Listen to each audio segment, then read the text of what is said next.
fórmula que en este momento se enlaza con los trabajos de esta emisión. Agradezco a quienes nos siguen a través de la radio y por supuesto nuestras plataformas de internet. Hoy las bolsas ya con otro color. La Mexicana de Valores subió 0.44, FTSE Viva más o menos en la misma línea, el Nasdaq subió 0.16, Europa sigue habiendo depresión, 0.72, el DAX de Alemania, París perdió un poquito menos, 0.27, el peso en este caso bien, 19.73 a la compra, el billete verde 20.91, el que está tristón es el euro, 19.55 a la compra y también a la venta. Omar Gómez Trejo renunció como fiscal de la Unidad Especial de Investigación sobre el caso Ayotzinapa debido a diferencias con su jefe, en este caso Gertz Manero. El presidente de la República lo dio a conocer y además les pidió a los padres confianza, el jefe del Estado.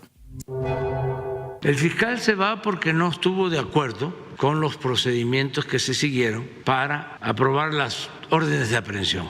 Hubo diferencias en eso y yo apoyo el que hayan sacado las órdenes de aprehensión. Nada más decirle a los padres de los jóvenes de Ayotzinapa de que tengan confianza, que nosotros vamos a continuar con la investigación. Yo apoyo al fiscal, pero bueno, pues vamos a ver cómo pactan o en qué condiciones nombran al siguiente fiscal. Los abogados de los 4 militares detenidos dicen que se ha violado el debido proceso y la presunción de inocencia. En reiteradas ocasiones y de manera pública se han referido a ello. El secretario de Gobernación compareció ante el Senado y dijo que, bueno, pues él defiende en este caso a Villarreal, al gobernador electo de Tamaulipas, y dijo, entre otras cosas, que no iban a violar la Constitución. Esta mañana muy tempranito, explicó en qué consistiría la consulta, que no es consulta, porque eso sí, reiteró, son muy cuidadosos de no violar la Constitución. Lo que va a ocurrir es una especie de gran campaña electoral, pero debo decir también que el secretario de Gobernación dijo en el Senado que están abiertos a una modificación eventual del dictamen. Seguiremos, por supuesto, de cerca el tema. Hace un momento platiqué con el gobernador saliente de Tamaulipas y, bueno, pues me dio su versión de lo que está ocurriendo en esa entidad. La jefa de gobierno fija su postura sobre las consultas que no son consultas y dice que el país se fortalece con el ejercicio democrático de participación ciudadana. Estamos de acuerdo con que los senadores escuchen la opinión del pueblo para decidir sobre la permanencia de las Fuerzas Armadas, subió a su Twitter. En el caso del secretario de Hacienda, hoy estuvo ante los legisladores, de hecho ha estado hablando con los legisladores sobre el PEF y parte de lo que dijo Ramírez de la O fue lo siguiente. Resaltar que la administración del presidente Andrés Manuel López Obrador presenta el incremento del saldo de deuda comparado con los gobiernos anteriores, menor de todos. En términos reales. Esto explica el secretario de Hacienda. Fíjense que Daniel Tabe, padre de Mauricio Tabe, alcalde de Miguel Hidalgo, amenazó con un cuchillo a un funcionario del INVEA. En su Twitter, el alcalde dice: desde ayer comenzaron una campaña para intimidar a mi familia. Inventaron que tiene un negocio ilícito de tacos que formó parte de él. Usan las instituciones para oficializar sus mentiras. Su desesperación, dice, no tiene límites. Es lo que subió a su Twitter. El huracán Ian es de categoría 3, pero se prevé que evolucione a 4 o 5, se dirige a Florida. Me permite que hagamos una breve pausa, regresamos en un instante. Seguimos con la información. Esta mañana muy tempranito, el secretario de Gobernación estuvo en la mañanera y explicó, vamos a escuchar, cuáles serían las preguntas que nos formularían a los ciudadanos. Fíjese que yo hace algunas semanas, por supuesto, va uno deliberando y las señales que manda en este caso el sistema político, pues las va uno interpretando, dice esto podría ir por aquí, por allá. Yo lo comparto con usted todos los días, usted lo puede compartir conmigo, sus opiniones en redes sociales. No es pues un asunto, digamos, que esté escrito, además va variando en respecto a las reacciones que tienen cada uno de los actores. Hace unos días creía que iban a doblar a todos los priistas. En un momento más platicaré con uno de ellos. Ahora tengo la impresión de que igual al gobierno le conviene, si la última señal, a ver si usted está de acuerdo con la interpretación que hago. Por supuesto, son interpretaciones provisionales. Esto se está construyendo y no hay manera de anticipar y decir, va a ocurrir esto, ¿no? Tengo la impresión de que como que les conviene que les digan que no, así ya tiene el gobierno una pues caballito de batalla y estará diciendo es que no tenemos buenos resultados porque la oposición no nos da la legislación que queremos, cuando se las han dado. Aquí lo único que está discutiéndose es la fecha, 24, 28, pero de momento este gobierno tiene todos los instrumentos para dar resultados. Si no los da, no es porque no le hayan dado una ampliación, pero bueno, como goza de tal popularidad y de tal credibilidad, pues igual el argumento cuela, ¿no? Dice, pues tú úsalo y si pega, pues pega. Hoy por la mañana, como le decía el secretario de Gobernación, dijo esto. Serán 3 preguntas. La primera de ellas, ¿estás de acuerdo con la creación de la Guardia Nacional y con su desempeño hasta ahora? ¿Sí o no? La segunda, ¿consideras que las Fuerzas Armadas, el Ejército y la Marina deberán mantenerse haciendo labor de seguridad pública hasta el año 2028 o que regresen a sus cuarteles en marzo del 2024? ¿En que se mantengan hasta 2028 o no, que regresen a sus cuarteles en marzo del 2024? Finalmente, la última pregunta. ¿Cuál es tu opinión de que la Guardia Nacional pase a formar parte de la Secretaría de la Defensa Nacional o dependa de la Secretaría de Gobernación o de la Secretaría de Seguridad Pública? Imagínense preguntarle todo eso a la gente, van a decir, la cegó, ¿por qué? Pues si no depende de ella, ¿no? En cualquier caso, bueno, pues todo eso nos lo quieren trasladar a nosotros, pero si usted ve el siguiente fragmento del secretario de Gobernación, pues podría efectivamente tomar cuerpo la hipótesis de que lo que quieren es otra campaña, como la que hicieron en el no en el desafuero, la revocación, esta kermés que se organizó el presidente para si le revocaban o no le revocaban el mandato. Entonces vas a tener espectaculares, autobuses, taxis, mercados, diciendo nosotros estamos con el presidente defendiendo a nuestras Fuerzas Armadas, porque escuche usted lo que dijo el secretario. Y para complementar este ejercicio participativo, convocaremos para el día 4 de octubre a los titulares de gobiernos, a los gobernadores, gobernadoras y a la jefa de gobierno a una reunión donde se les invitará a que coadyuven en la organización del proceso y se les presentará al Comité Ciudadano. Posteriormente, el día 6 de octubre, haremos lo mismo con los presidentes municipales, las presidentas municipales, para que coadyuven en la organización del proceso. Y la jornada de promoción, de difusión, de debate dará inicio el día 10 de octubre. Bueno, pues ahí lo tiene, pues otra campaña, ¿no? En toda la línea, lo cual no les viene mal. Voy a enlazarme ahora con el senador Ramírez Marín, él es del Revolucionario Institucional. Senador, bienvenido. Leonardo, mucho gusto, a tus órdenes. Pues pedirle, por favor, que nos cuente cómo van las cosas, transcurre el tiempo y desde que el Senado pues no aprobó el transitorio, se han dado un plazo, ¿no?, para redictaminar o para pensar en vías de solución a este problema. ¿Cómo van las cosas, senador? Cuéntenos. Pues bueno, el plazo es el que otorga el reglamento, que son 10 días hábiles. Esa cuenta termina el 5 de octubre. Y pues yo creo que después de las palabras hoy del secretario de Gobernación, hay un ánimo de construir un acuerdo.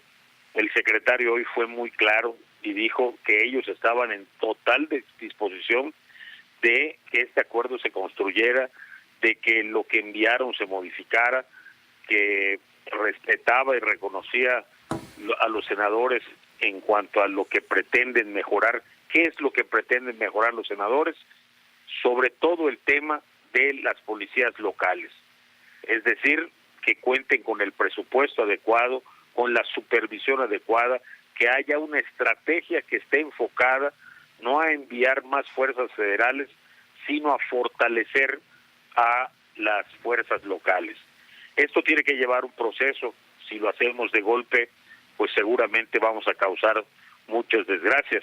Pero en general el ambiente fue, adelante senadores, hagan su trabajo, modifiquen, cambien, creen, y eso creo yo que es con lo que hay que quedarse, sobre todo de la reunión de hoy con el secretario de Gobernación. Y en la tarde pero ya... al mismo tiempo, le pido que valore también eso. Al mismo tiempo anunció la consulta. No sé cómo la reciben ustedes, que son pues los que son el constituyente permanente. Veo dos rasgos interesantes en esto. El primero, reconocen que no es legal. Dicen, por eso no se va a llamar consulta, porque no es legal. De entrada dijeron que no es vinculatoria. O sea, quiere decir que no tiene ningún efecto. Que respondan lo que respondan, no va a pasar nada. Es nada más para saber qué respondieron. Pero, y luego, pues, fueron muy enfáticos en... Pero ayúdeme a entender una cosa. Usted ha sido secretario de Estado. ¿Por qué un gobierno tiene que estar haciendo cosas que no son legales? O sea, ¿se imagina que organizan una elección que no es una elección? Bueno, estos han roto con toda la forma, la tradición, etcétera, pero está muy claro que es un ejercicio político. Tú lo describías ahorita muy bien. Empezarán las asambleas municipales, las asambleas de comunidades, las asambleas estatales. Va a ser un gran ejercicio de movilización. ¿Y para qué es? Pues para mantener vigente este sentimiento de hay que defender al presidente y hay que defender las causas del presidente. ¿Quién lo está agraviando? Digo, pues, supongo que los criminales, ¿no? Bueno, es igual que en la revocación de mandato, ¿no? ¿Quién lo estaba sacando? Pero ya. Es Oiga, un ejercicio pero ve, político nada más. Yo tengo la impresión de que le están echando ahí lámina a ustedes, o sea, más vale que lo hagan si no se lo pregunto al pueblo. Pero bueno, me dice al mismo tiempo que hay condiciones políticas para seguir dialogando. Y las fechas no coinciden. O sea, el 4 va a tener una reunión con gobernadores, el Senado, entiendo, Monreal anunció que iba a convocar a gobernadores, el 6 va a presentar formalmente la estrategia y yo me pregunto si el 5 el Senado logra crear y logra tener la mayoría suficiente en este producto que no deja el quinto transitorio como estaba, pero le pone las condiciones que necesita. Si modifica el quinto transitorio, yo ya no entendería si de todas maneras van a hacer la encuesta. Al parecer, por lo que le han anunciado, pues de todas maneras la harían, lo cual pues sí, pues es increíble, ¿no? Pero pues... Oiga, ¿quién renuncia a una campaña? ¿Quién renuncia a una campaña? Imagínense, no, espectaculares, claro. Autobús. Digo, no sé cuánto gastaron en la de revocación de mandato, pero si yo fuera político no renunciaría a ello, y menos si la oposición tampoco me pone demasiadas trabas. Oiga, ¿a qué sirve un transitorio en la Constitución? O sea, ¿cuál es la idea de estar ampliando lo que no se consigue? El transitorio sirve para, vamos a decirlo así, para afinar los detalles, para decir las cosas que tienen una caducidad, para decir las cosas, marca fechas, marca procedimientos, no es el cuerpo de la ley, pero sí tiene obligatoriedad, porque sirve para que la ley se pueda ejecutar, para que la ley se pueda, o lo que dice la ley, se pueda cumplir. Entonces, este quinto transitorio, ¿qué problemas tiene? Le otorga 4 años más al ejército, pero no dice en qué condiciones, simplemente le alarga ese plazo, no dice ni por qué, no lo justifica, y solamente dice se alarga ese plazo. Lo que hemos tratado de hacer es aprovechar esa circunstancia para decirles, miren todo lo que no habían cumplido, por ejemplo, el séptimo transitorio, vamos a incorporarlo ahora a este quinto, esa parte que se refiere a los recursos para las policías, a los presupuestos para las policías, vamos a incorporarlo aquí, y es allá donde surgió este desequilibrio que terminó en la retirada del dictamen, no, porque originalmente no se quería mover el quinto transitorio. Moverlo significaba que regresara a la Cámara de Diputados para que lo volvieran a votar. Entonces, esto que no querían hacer, pues ahora, hoy me ha dado mucho gusto escuchar que sí, que hay total apertura y que vamos a trabajar para construir un transitorio que sirva. Muy bien. Oiga, pues le agradezco mucho, senador, que haya estado esta noche con nosotros. Encantado, como siempre, a tus órdenes. Saludos. Y con toda mi admiración. Gracias.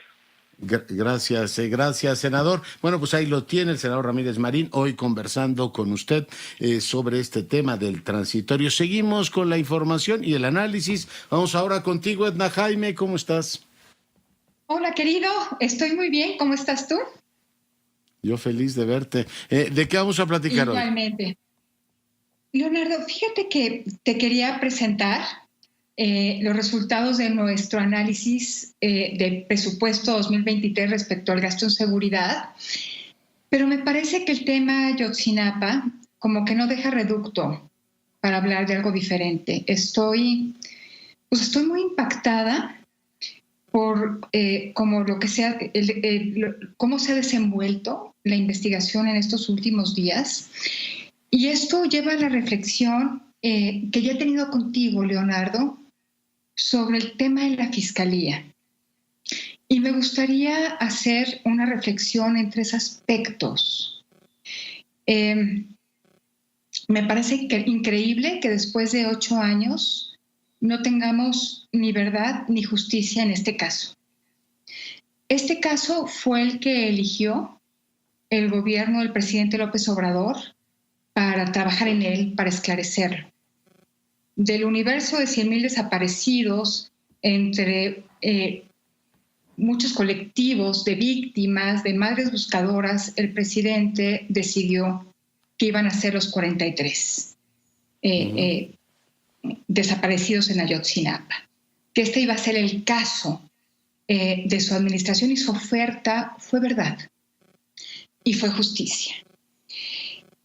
Nada más que para lograr verdad y justicia se necesita una fiscalía que funcione, Leonardo. Y debo decir que distintas organizaciones, yo lo he hablado contigo, creo que lo conoce la audiencia, trabajamos en el colectivo Fiscalía que Sirva, porque entendíamos que en el corazón del problema de la impunidad en delitos de corrupción, en impunidad en atrocidades, crimen organizado, pues está el trabajo de las fiscalías.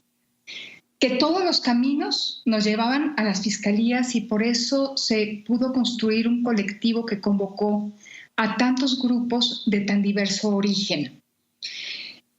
Y la verdad es que lo que discutimos y lo que se puso en la mesa cuando llegó este gobierno, el propio Alejandro Encinas fue como el representante del nuevo gobierno para discutir estos temas, y algo se planteó y se plasmó en la ley orgánica. Ahora vemos que la fiscalía que imaginamos es un rotundo fracaso. Que todo lo que podía salir mal, y me permito decirlo porque lo hemos estudiado, está saliendo mal, Leonardo. Nos planteamos una fiscalía con autonomía. Hay quienes me dicen, ¿ya ves tu fiscal autónomo? Lo que querías, lo que está generando. Queríamos una fiscalía con capacidad de investigar sin injerencias. Esa es la autonomía que propusimos. Que el fiscal Gómez Trejo, que hoy renunció, tuviera el espacio de autonomía para poder investigar los hechos a profundidad, sin injerencia de intereses, ayudado por víctimas, abriéndole la puerta a víctimas, abriendo la puerta a nuevos modelos de investigación.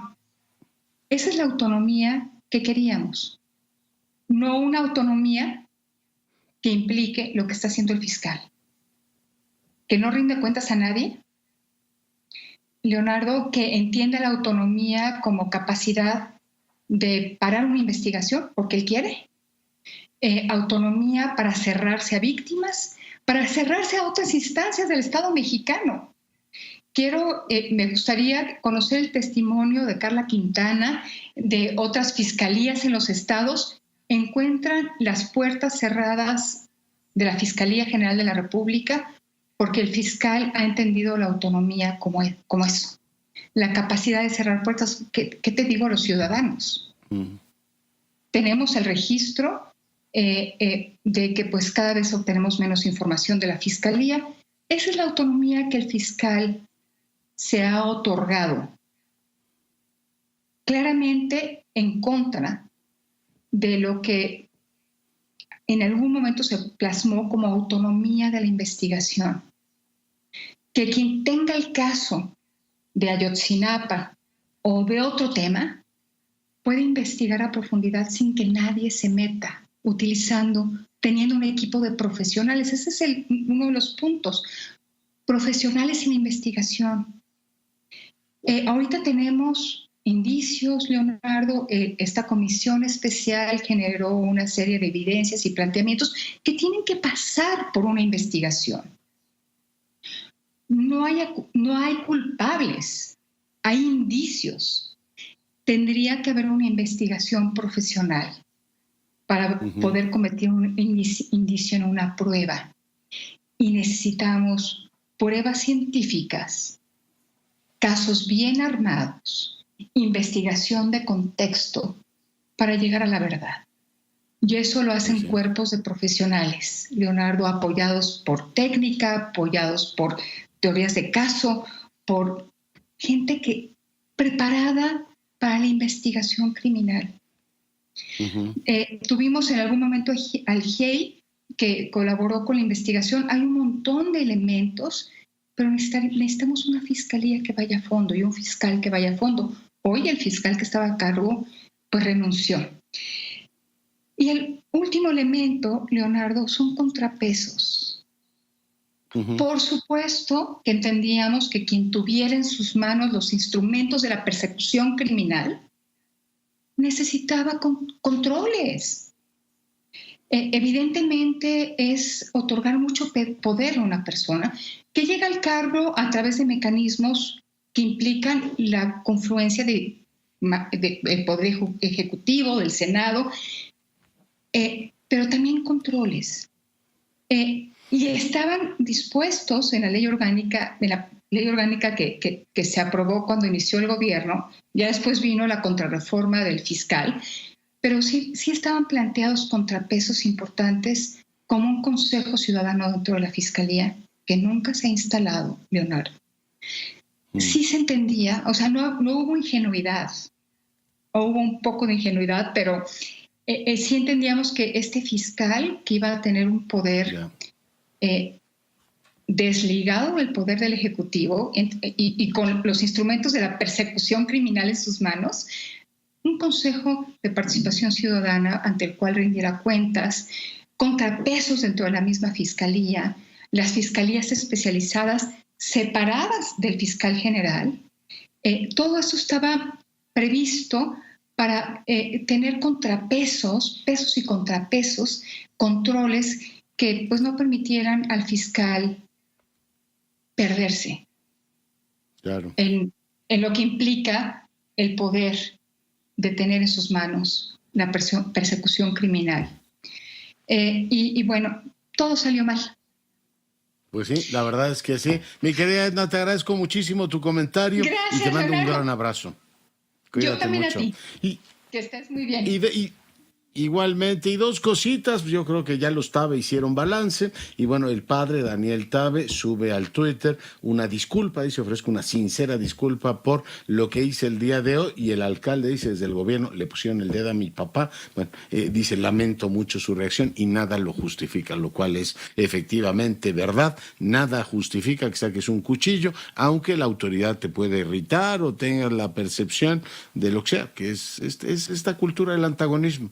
Qué bueno que en este caso tenemos un ejercicio de demostración. Nadie tiene por qué resistirse a la autoridad, seas secretario de lo que sea o gobernador. La autoridad debe ser respetada, claro, también debe ganarse el respeto de la gente actuando de una manera racional, pero bueno, ahí están efectivamente replegando velas y diciendo nos equivocamos, cuando es claro y notorio. A lo largo de todo el día ha sido, pues amplia conversación en redes sociales. Le comento que el Kremlin ha concluido ya los referendos estos falsos que a lo largo de estas semanas ha llevado adelante con notoria molestia de la comunidad internacional. ¿Qué es lo que quiere decir? Los rusos ya votaron, como dicen, el pueblo ya votó, aunque no sea legal, pero pues se parece a lo legal, y en este caso pues van a decir que eso ya es Rusia, y por tanto cualquiera que entre ahí, incluida Ucrania, dirán es que están invadiendo territorio ruso. Eso es lo que está efectivamente ocurriendo. Mañana profundizaremos en este tema. Hoy voy con Jesús Carrillo, el director de Economía Sostenible del INCO. Jesús, bienvenido. ¿Qué tal, doctor Curcio? Encantado de saludarte. Muy buenas noches. A ver, déjame ponerte de manera así muy general. Sabemos que el presidente lleva 20 años queriendo cambiar el horario de verano y los legisladores como que tampoco han sido en este caso un espacio donde se deliberen pros y contras sobre el beneficio de esta medida. Pues yo te pido que le cuentes al auditorio si tenemos estudios que nos puedan decir si perdemos algo, si es algo irrelevante, en fin, que nos orientes. ¿Qué sabemos sobre el particular, Jesús? Bueno, Leonardo, en general ya sabemos que es una medida pues más bien irrelevante y se debe sobre todo a que en estos temas, Leonardo, la tecnología ha jugado un papel muy importante. En su momento, el horario de verano representaba muchísimos más ahorros porque los focos que utilizamos en nuestros hogares en particular y en muchas fábricas eran incandescentes. Ahora, como se han reemplazado en gran medida por luces de LED, pues ahora gastan muchísima menos energía y tenemos muchísimos focos ahorradores, como seguramente tú y quienes nos escuchan están así en sus casas. Entonces, esta medida ahora ahorra realmente muy poquito, no llega ni siquiera al 0.5% de la energía al año, de la energía eléctrica. Por otra parte, también el ahorro en términos de emisiones de dióxido de carbono, pues tampoco es gran cosa, son 400 millones de toneladas de dióxido de carbono cuando son 400 toneladas de carbono cuando son muchos millones los que se emiten cada año. En ese sentido, no hay gran ahorro. El ahorro en términos monetarios son de más o menos 1,000 millones de pesos, tampoco son la gran cosa. A mí lo que me llama la atención... A mí sí se me hace mucho. ¿Por qué 1,000 millones es poco? En la bolsa. ¿Por qué 1,000 millones es poco? Porque nada más el presupuesto de egresos de la Federación, Leonardo, son 8,000 millones de pesos. En ese sentido, digamos, no es un ahorro tan sustancial como puede haberlo por otras causas. Digamos, lo que se pierde en términos de, por ejemplo, ineficiencias o robos de electricidad es muchísimas veces superior, ¿no?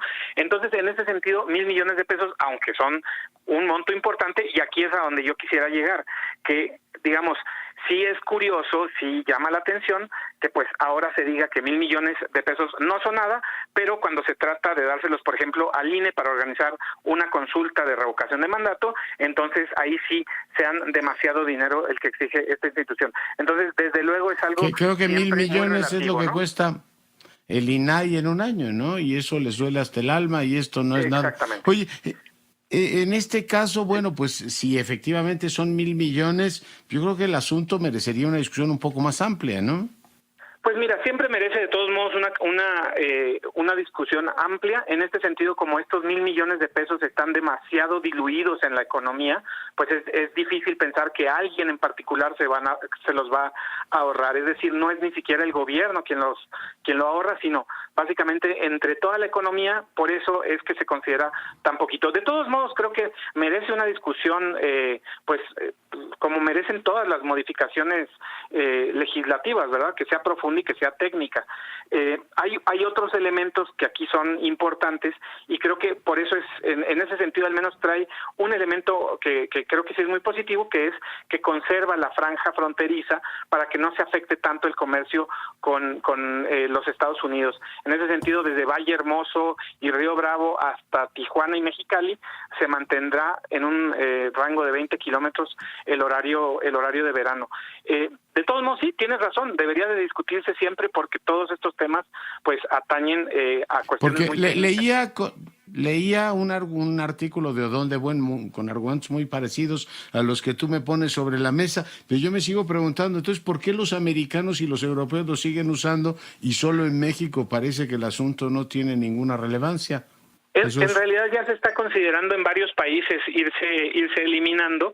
La verdad ahorita no estoy seguro en cuáles ya se eliminó, pero sí sé que ya hay discusiones cada vez más avanzadas por eliminarlo. Ahora bien, la diferencia es que mientras más al norte se encuentre un país, los ahorros pueden ser más grandes, porque digamos la posición con respecto al sol de la Tierra también hace que los ahorros sean superiores, pues por la naturaleza. Tú sabes bien que en el verano los días definitivamente son todavía más largos y entonces así hacen un mejor balance. Oye, y lo del norte no lo tengo yo muy claro. O sea, si vas a Nuevo León, si vas a Nuevo Laredo va a ser 1 hora, y si bajas a Monterrey o a Ciudad Victoria va a ser otra vez. ¿Eso no va a ser un desorden? Pues mira, ahora mismo sucede que hay algunas ciudades fronterizas que se cambian al horario de verano un par de semanas antes. Lo hacen junto con los Estados Unidos. Y esto es justamente para que el funcionamiento de algunos horarios sea así. ¿No? Sí, exactamente, para cosas de ese tipo y sobre todo para el funcionamiento terrestre de la frontera. Entonces, desde ahora ya sucede esto. Si tú vas a Ciudad Juárez, Chihuahua, pues allá el horario cambia 2 semanas antes y después el resto del estado se acomoda. En este sentido, pues vamos a mantener esta diferencia ahora con Estados Unidos, porque Fox quiso quedar bien con todo el mundo y tenemos una diferencia, en fin, un desorden, pero bueno, ya lo van a cambiar. Jesús, te agradezco mucho que hayas estado esta noche con nosotros. Muchísimas gracias a ti por el espacio, Leonardo. Hasta luego. Pausa. Vamos con la información. Muchas cosas están ocurriendo en ese museo tan querido que es el MUNAL, y me enlazo con su directora, Carmen Gaitán. Directora, ¿cómo estás? Pues muy feliz, Leonardo. ¿Qué quieres que te diga? Ahora sí me rebasó por completo esta exposición.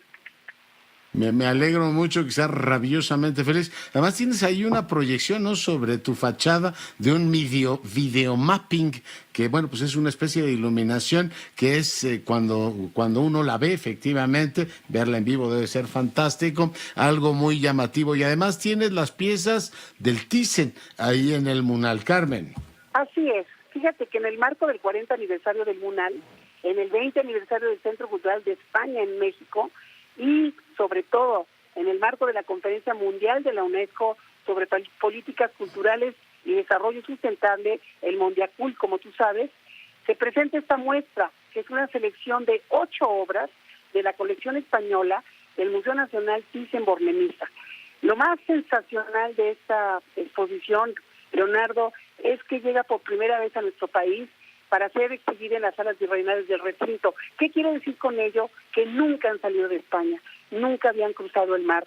Entonces hicimos una alianza espléndida, Evelio Acevedo, su director, el director del Thyssen, y yo, y bueno, logramos que para este Mondiacult viniera esta exposición. Y bueno, ¿qué quieres que te diga? Ha sido un éxito total la apertura esta noche, porque nos encontramos con Murillo, nos encontramos con Zurbarán, nos encontramos ni más ni menos que con Goya, con el Greco.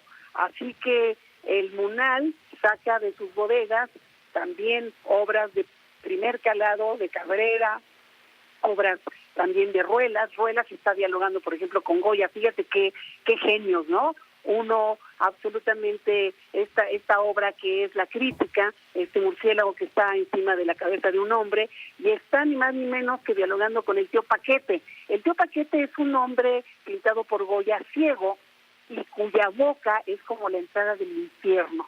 Así que yo le pediría al público que, de verdad, si son ya activos al MUNAL, no pueden perderse estas 16 obras que están dialogando, porque es un diálogo muy pensado por los curadores, tanto la española como el de aquí del museo. Han logrado tender unos puentes, se ve perfectamente bien la influencia de los españoles en los mexicanos, porque evidentemente pues los mexicanos que nos representan son aquellos nativos que recibían la impronta europea, española, y que la plasmaban en sus lienzos. Y bueno, tenemos también a Juan Cordero, está evidentemente, como te digo, Ruelas, tenemos a Sebastián López de Arteaga y Alonso López de Herrera.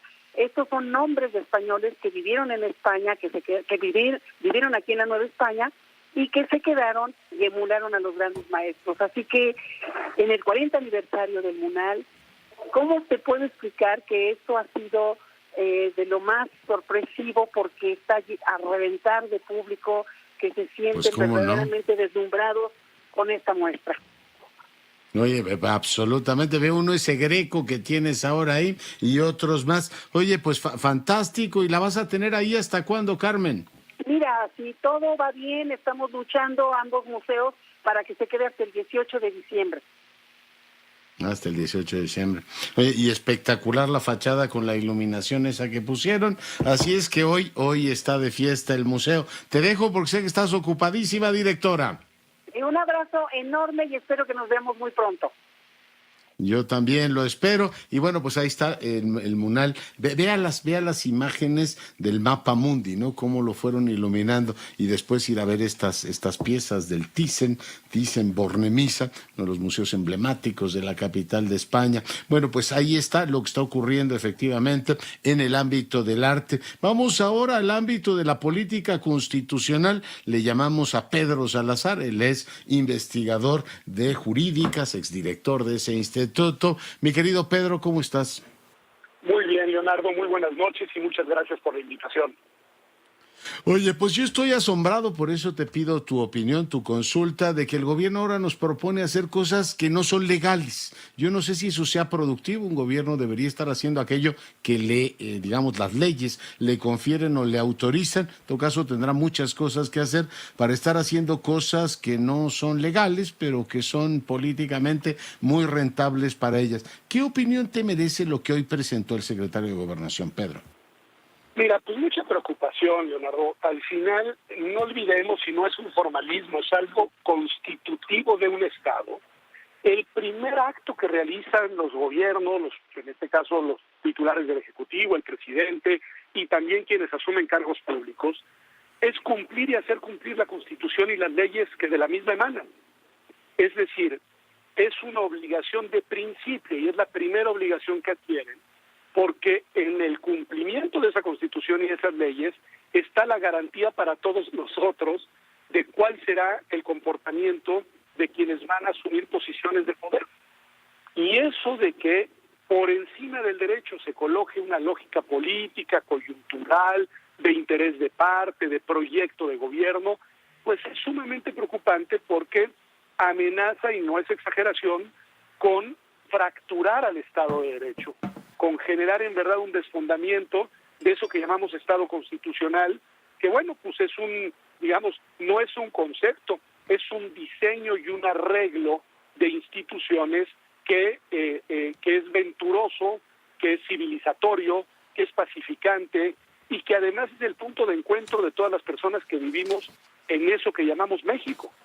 Entonces sí es preocupante. Yo sí lo que veo y lo que escucho, porque también la retórica, digamos, que nos viene desde el gobierno, la franqueza con la que el presidente dice que está aprobando o promoviendo cosas que ya le dijeron que no son compatibles con la Constitución y sin embargo advierte que las va a seguir imponiendo y que van a seguir teniendo consecuencias y ya después que se impugnen y que los tribunales decidan, pues es sumamente alarmante porque es una franca, digamos, declaratoria, no de incumplimiento nada más, de ruptura del orden constitucional desde el gobierno de la República, lo cual creo que a todas y a todos nos debería no solo de llamar la atención, sino de llamar a preocupación, y creo que sí merece la pena regresar a puntos de acuerdos básicos como el que las normas se respetan y que las leyes las observamos todos y sobre todo quienes más las deben de observar son quienes detentan posiciones de poder.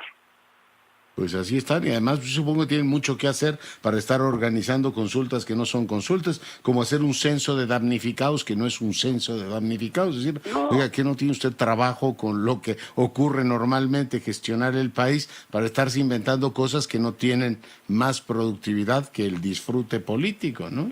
Pero además, Leonardo, las consultas están contempladas en la Constitución y existe un procedimiento preciso en el artículo 35 que implica a otras instituciones necesariamente del Estado, no pueden ser una ocurrencia, y que además el mensaje de que sea la Secretaría de Gobernación quien va a organizar la consulta es ominoso en todos los sentidos, porque es potencialmente una regresión histórica, porque lo que dice la Constitución es que es el Instituto Nacional Electoral, autónomo, el que debe organizar las consultas populares, y una vez que las mismas desahoguen un procedimiento y además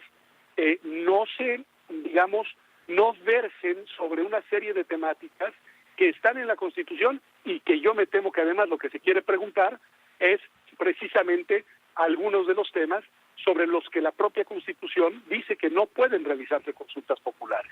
Claramente así lo dice. Además dice, no le vamos a pedir al INE porque sale muy caro. Bueno, no sale muy caro, además no está facultado para hacerlos. Pues tomo nota de tu reflexión, doctor, y te mando un gran abrazo.